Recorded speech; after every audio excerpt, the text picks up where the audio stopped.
I'm a misogynist? No, I'm one of the few people that would not want premarital intimacy with any woman around me. I would only want intimacy with a woman who I was married to.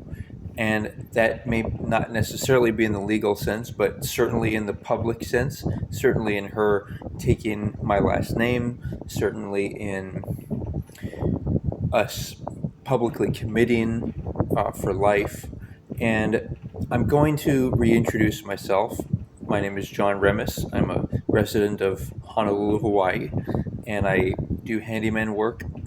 And as a hobby, along with exercise, I do I do videos and I eh, express my views, and I've recently come into controversy, and so I'd like to clear the air, whether it's shieldheart.org, where I disseminate all of my strategies for having a happier, more trustworthy world, and happy marriage, and a place where people feel a stronger sense of independence and freedom because they take on the responsibilities of doing such things as labeling themselves their own final authority, which means if you have people that you labeled as parents, instead label them, if you do love them and have the same shared values as them, go ahead and label them as your spiritual brothers and sisters.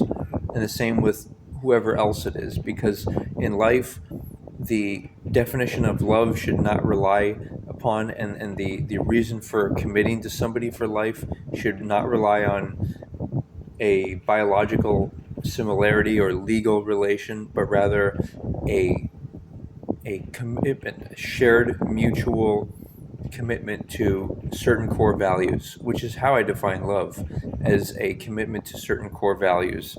And so, and especially with you and your spouse, you're going to have a lot of shared interests. So when you look at somebody, it's like, you don't like love them exactly. You love their values, and therefore you're willing to, if one of you left this world, the other would keep those values going. And that's what it means to raise children. It's not about, oh yay, we want to have kids to perpetuate our genetics. Yes, if you have good genetics, if you think you do, then that's a reason to perpetuate them, and we should celebrate those who do that and transcend this idea of envy, because it's our human experience. We are the consciousness behind it all, so we should want to make our bodies ideal genetics and attractive people, smart people,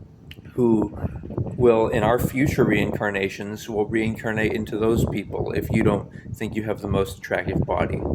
But what I'm trying to get at here is to create a world which is worthy of trust, where, although it's still good to have standing militaries and police because we want to learn from the past and don't forget it, we also want to live in a world that we can enjoy, where we can feel safe. A world where people, where men want to protect women. And this is where the misogyny aspect comes in, because people think that because I've been expressing these theories, particularly learned from this philosopher Schopenhauer, that women essentially perpetuate the culture, the current culture, cultural norms, and they do good at that. That's why they do well in school. They really are able to retain and repeat, and repeat the actions, and and they and this is more the feminine. It's more the estrogen hormone aspect. That is what does the feminine stuff. It's not necessarily women per se. There's some women that, and I applaud them if they want to be more masculine and have a more feminine spouse. And by the way, I think that works, because just like how you have the more chaotic, person, and then the more quiet person. I think those balance of opposites. I feel like that's what nature. That's what works. That is what makes life fun, because you kind of have this sense of roles or what you want to do, because life can't just be about you know biological attraction, because if it is, then as we've seen, those relationships fizzle out within 2 years, because there's nothing worse than not knowing yourself, not loving yourself, not knowing your value system, and then eventually discovering yourself, and then realizing you don't like the current person you're with and would rather have this other person. And then that's the whole reason. Like, people think I'm pushing marriage because I'm trying to say, oh, you're bad because your premarital intimacy. It is bad, but it's more technical. It's unsustainable. It's unloving, because only when the people know themselves, and both men and women should know themselves. That way, even if there is an elements of the woman being feminine and following the man, they still beforehand should be pre-established that, hey, we both like these values, and however the roles we're going to play out in our lives. And by the way, what wouldn't men want to be masculine, and wouldn't women want to be feminine? It feels more natural. See, women naturally like to nurture, and it's irrational to want to get pregnant and to have a child grow in your womb, and it's like it's kind of a crazy thing, and to chest feed, quote unquote. We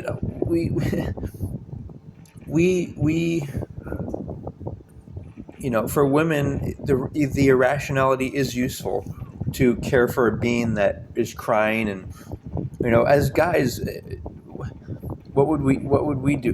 That would be like, we would just say, hey, go to the refrigerator. Of course we would try to be, but it just doesn't feel natural as a man. As a man, we're more about our tools and our machines and doing stuff and building stuff and creating. Women are more about relationships. The point being is that you combine that intuitive aspect of the woman and the rational logic of a man. And by the way, a man can't truly be logical until he practices self-intimacy, so that the lust energy does not control him. Because if it does, then that also makes men irrational. It makes them pursue women who they don't even like, and they're not even married to, and they don't really care about the woman. They don't care about her values. And that is why people hire escorts, because they don't care about the person, and the escort doesn't only cares about the person's money, and it's transactional. We're transcending that.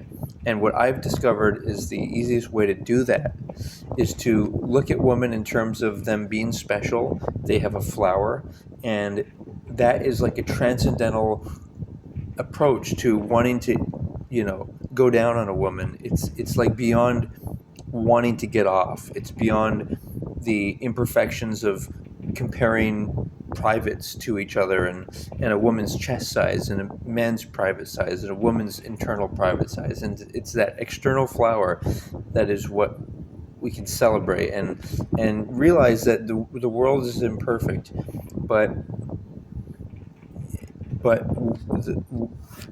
what makes it so that you can feel peaceful in this existence is stuff like activating your own energies, like meeting your basic needs, desires, and wants, and then exercise and music. And instead of wanting all the outside world to make you feel empowered, you empower yourself, and then you want to give that energy to your wife. And this is obviously more about for the general heteronormative, but people in LGBTQ can find ways to get married and have these kind of dynamics also play out. But the point is come join me on this process of figuring things out, how people can be compatible in a marriage, and how we can trust each other and avoid premarital intimacy. Men respect each other's future wives, each other's daughters, each other's sisters, and that is what's going to take us into a better place. So Come join me.